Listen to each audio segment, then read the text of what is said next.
ako. Papatay na nga. Tumatawa ka pa. Hindi ba, ano yan? Grave threats yan? Oo Pag nga, sinabi mo. adding insult to injury, Ay, pagka tinawanan mo, di ba? Oo nga. Eh, ba't ba tayo natatawa sa bagay na ito? Oo nga, sino ba yan? O, ito. Anong pagpatay ang gagawin? Iparinig nga natin, direct. Sino ba yung nagsabi na magpapatay daw ng 15 senador? Senador, papatayin? Oo, 15 senador. Lamok ang lamok. Wala naman sinabing gano'n. Banat!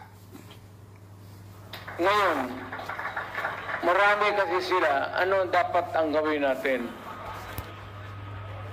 Hindi, patayin natin yung mga senador ngayon para mapakante.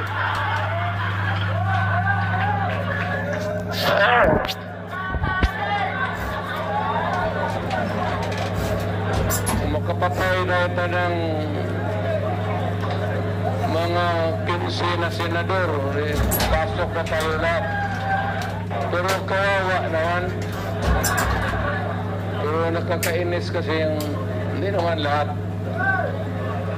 Pero sabi nga, talking of opportunities, the only way to do it is to pasabugin na lang natin yung ano. Yan, Nelson. Nakita mo naman yung mga tao? Nagbabanta na ng pagpatay tsaka pagpapasabog. Ba't naman kasi yung audience nagtatawanan pa? Paano mo naman hindi tatawa dyan? Ganito lang yan. Nakatawa ka rin ba? Simple lang yan, simple. Ganun ba? Oo, sige nga. Kasi sa diskurso, sa pagsasalita, ito naman dapat alam nyo na ha? Oo. Lalo na kung medyo may edad ka na, medyo matagal ka na sa buhay na ito. Alam mo na yung mga, alin ba yung pagpapatawa at alin ang seryoso? Bay, dapat naman. Oo, kasi kapag maliligaw ka, kapag may kausap ka, tapos sineryoso mo na para bang ikaw, hindi mo alam na nagpapatawa pala. Di ba? Ganon. Kasi, halimbawa, Jen, si Babalu. Si Babalu, kilala ko yan. Nakita ko si Babalu. Bayaw! Bayaw! Kilala ko yan. May sinabi sa'yo. Ibibili kita ng bahay, kotse. Ano pa gusto mo? Lupa. Ibibili kita mamaya, bukas. Ano sasabi? Aasahan mo ba yun? Si Babalu nagsabi, di ba? Ano ba? Ibig sabihin, meron siyang komedyante yun eh. Karakter na talaga yun, pagka yan ang mga nagsalita, huwag mong seseryosohin. Ang lagi ko natutuwa kay Babalu, Bayaw! Sasaksakin kita sa leeg, Bayaw! Gusto mo sipahin kita sa galagala?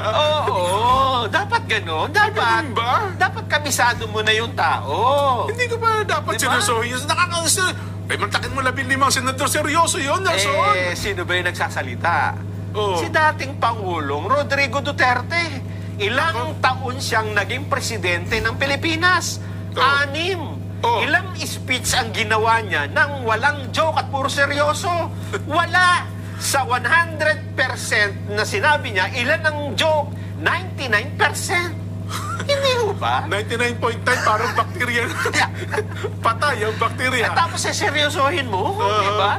At kaya yung mga audience na nandun, nagtatawanan eh. Palakpakan pa eh. Kasi alam na nila na yun naman hindi totoo, di ba? Teka, Nelson. Meron bang sumuryoso dyan? Meron. Talaga naman. Walang dilit iba, kundi ang mismong Pangulong Bongbong Marcos. Mapaniwala talagang Pangulo. Siguro may nabulong sa kanya dati na ganon? Mahal na presidente. Pagka tayo nanalo, kaya natin gawin 20 pesos ang kilo ng bigas. Ganun ba? Kasi sasabihin ko. Campaign promises natin yan.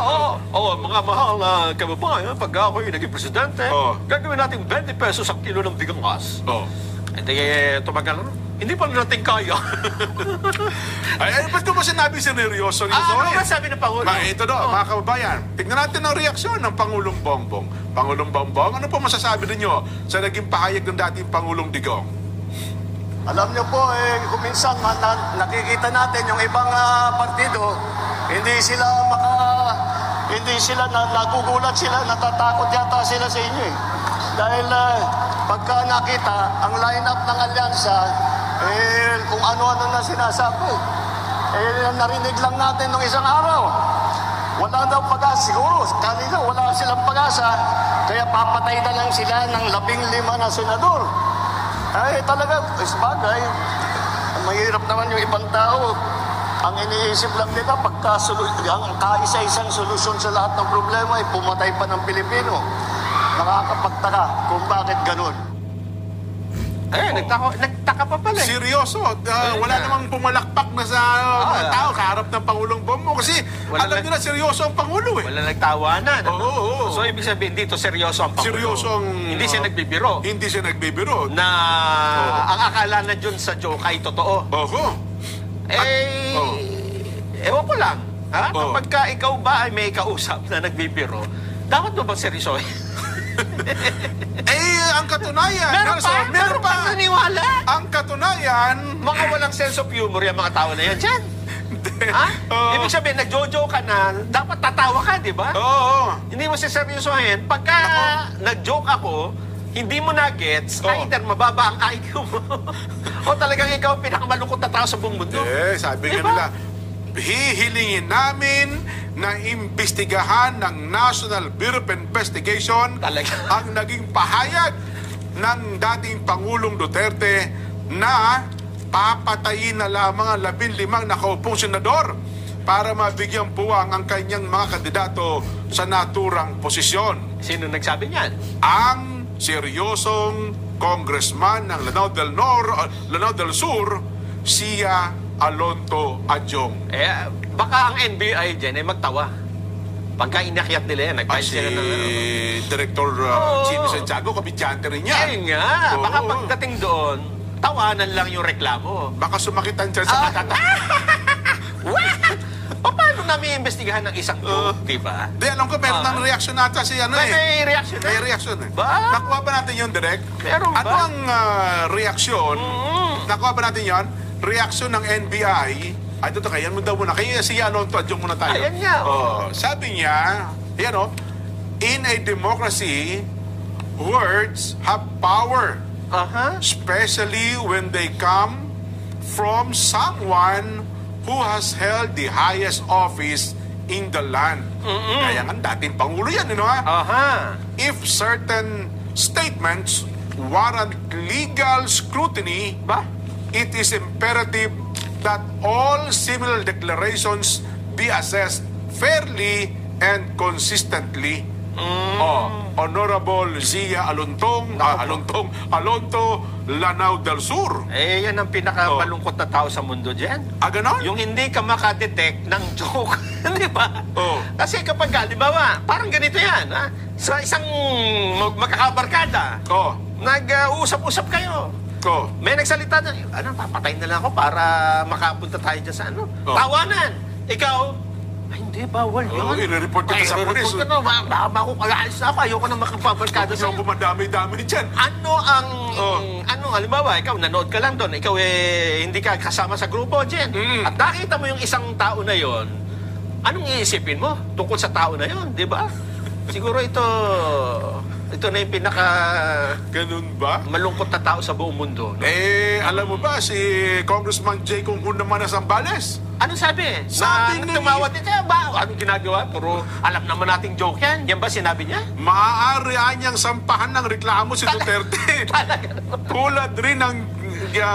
baka naman nagbibiro yan. Tatawanan lang natin yan. Tulad rin ng ginawa ng NBI. Seryoso ba yan? Kay Vice Presidente Sara Duterte. Naku po. Sabi niya, pareho sila mag-ama. Dapat siguro kasuhan din ng dating Pangulong Duterte sa ginawa niyang pananakot gaya ng pag-file ng complaint ng NBI kay VP Sara Duterte. Nakakaawa itong mga taong ito, Jen. Na siguro sa bahay nila, hindi sila nakakarinig ng nagpapatawa, no?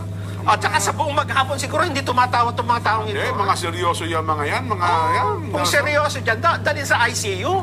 Di ba? Seryoso? Serious condition Ganun yan ba?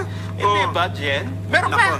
Meron pa. Sabi naman ni Congressman Jude Asidre... Ako pa, ang dami palang mga... Anong tawag doon sa mga hindi tumatawa? Mga killjoy? Killjoy. Baka sabi, pinagbabantayan mo ang mayor ng Quezon City. Papatayin mo si Mayor Joy Belmonte. Killjoy. Papatayin ko yung TV. Sabi niya... Ano sabi? Krimen ito. Krimen ito sa ilalim ng batas. Nakita nyo na? Sige nga, ipakulong nyo ang dating Pangulo. Ang pagbabanta sa mga opisyal ng gobyerno may tuturing na inciting to sedition o grave threats. Ayan ang sinasabi natin. At may kaakibat na parusa. Hindi pwedeng baliwalain ito. Kasi magdadala ito ng tunay na banta sa seguridad at napipilitan ng gobyerno na gumastos ng pondo para magpakilos ng pulis at ng militar para tugunan ang banta kahit pa sinasabi nilang biro lang ito. Oh, nakita mo na? Para ayoko na magkomento na napapagod lang ako dyan eh. Hindi ba? Oh. Hindi, yung mga kababayan natin na matatalino, di ba? Oh. Kilala niyo yung dating Pangulong Duterte. Ganyan talaga magsalita yan. Hindi ba? Sabi nila, tapusin na yung mga ganyang style. Kasuhan na yan. Ewan ko kung anong jurisprudence sa makukuha nyo. Oh, sabi naman ni Kong Pami Zamora ng Taguig. Oh. Seryoso rin yan? Seryoso rin ito. Ang mga Duterte niya, sa pagpapakita nila na tila normal lang ang pagsusulong daw po ng karahasan sa mga pampublikong diskurso. Hindi niya katanggap-tanggap na ang dating Pangulo ay nagbibiro tungkol sa pagpatay. So, alam niya nagbibiro.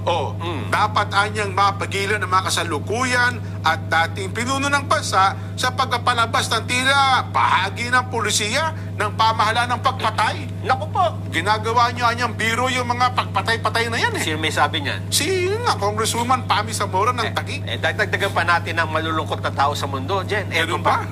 Alam mo ba, si CIDD Chief Brigadier General Nicolas Torre, sabi niya ng Torre. inirekomenda niya sa DOJ na sampahan ng reklamong grave threats, unlawful utterances, at inciting to sedition si dating Pangulong Duterte. Nakita mo. Kanik, anyari.